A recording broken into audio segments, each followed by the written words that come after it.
The open ocean stretches endlessly, a shimmering blue, both promising and perilous. For pirates, the sea was a path to fortune, and a merciless prison.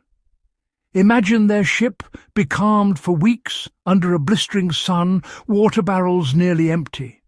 A man can survive weeks without food, but only days without water. Surrounded by undrinkable seawater, thirst became their fiercest enemy. Drinking seawater only worsened their plight. Its salt content forced the body to expel more water than it gained, leading to madness and death. Pirates knew this cruel paradox well.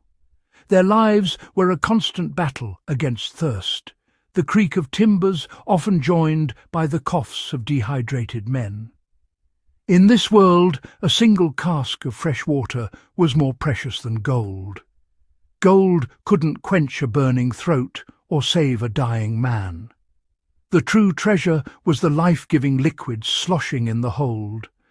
This is the story of how pirates fought to secure that treasure.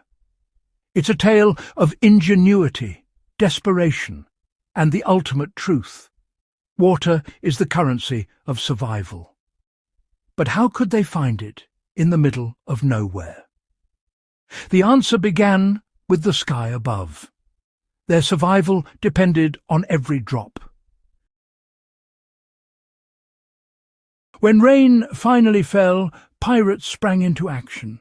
Sails were lowered and angled to funnel every drop into waiting barrels and buckets. Hats, jerkins, even cupped hands were used to catch the precious rain. The taste was pure, a stark contrast to the stale water they'd rationed for weeks. But rain was rare.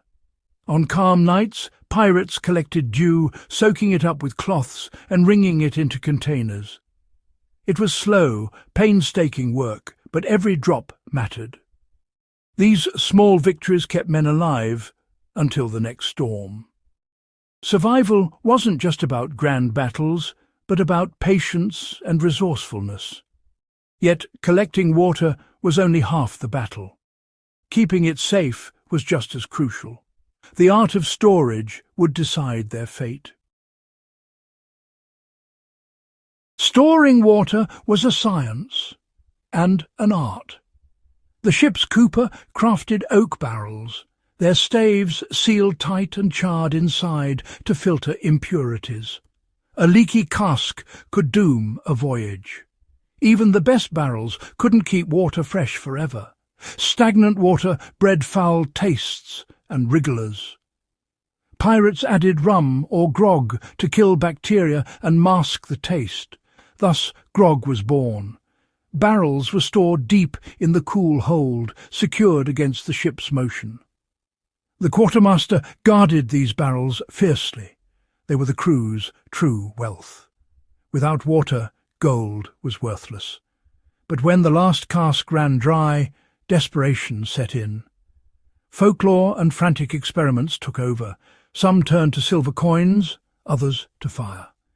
Most of these efforts failed, but necessity would spark real innovation. Desperate pirates tried anything, dropping silver coins into barrels, hoping for purification. The myth persisted, but silver did little to save foul water.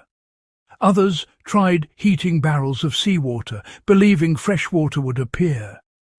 These attempts were futile and dangerous, risking fire on a wooden ship.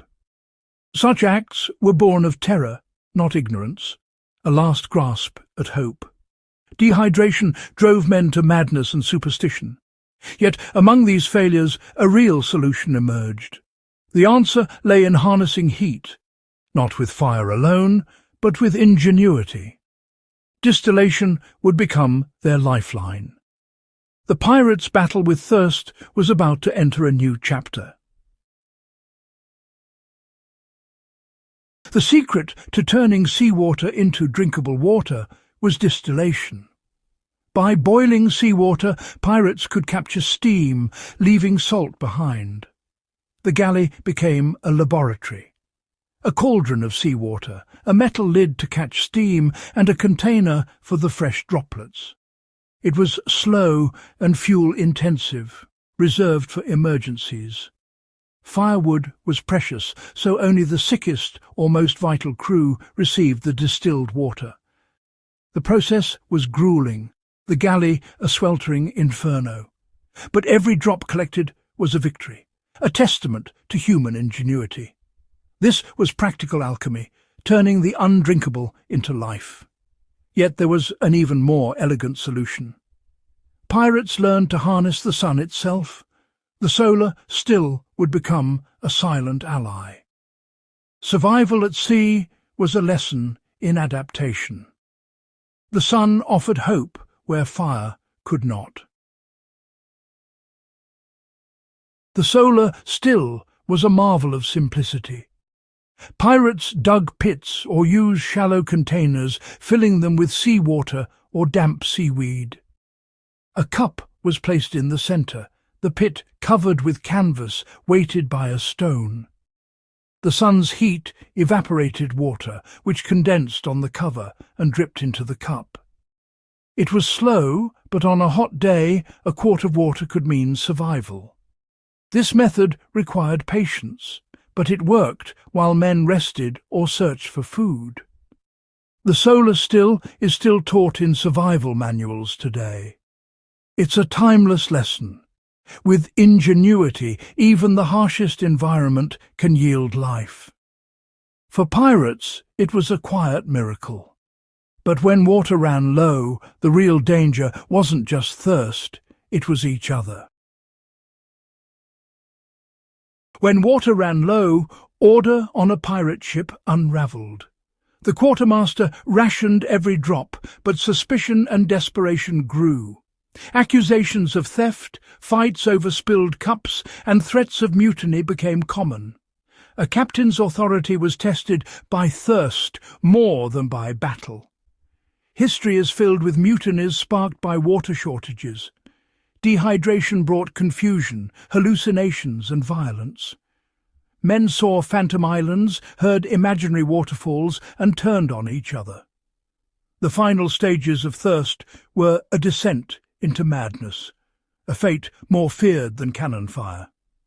Survival depended on leadership, luck, and the ability to find water. The price of failure was ultimate, a slow, agonizing end. In the end, water was the true measure of a captain's worth. Pirates dreamed of gold, but at sea, water was everything. Gold bought luxury on land, but at sea it was useless. A chest of coins couldn't quench thirst or save a life. On a sun-baked deck, men would trade all their treasure for a single cup of water. The pirates who thrived understood this reality. Survival was measured not by loot, but by the number of men who lived to spend it. The true treasures were knowledge and resourcefulness, how to find water, store it, and survive. This wisdom was passed down, more valuable than any coin. Gold was the dream, but water was the journey. In the end, water was life itself. The pirates' quest for water is a lesson in adaptation and survival. They were not just brutes, but masters of their environment, scientists by necessity. They harnessed rain, dew, sun, and ingenuity to stay alive. Their struggles remind us that the most valuable resources are often the simplest. Today we take water for granted, but pirates knew its true worth. Their survival blended ancient knowledge with desperate innovation. From charred barrels to solar stills, their story is one of relentless problem-solving. Survival is an active, creative process. The pirate was not just a thief, but the ultimate survivor. What other secrets lie in the logs of these legendary adventurers?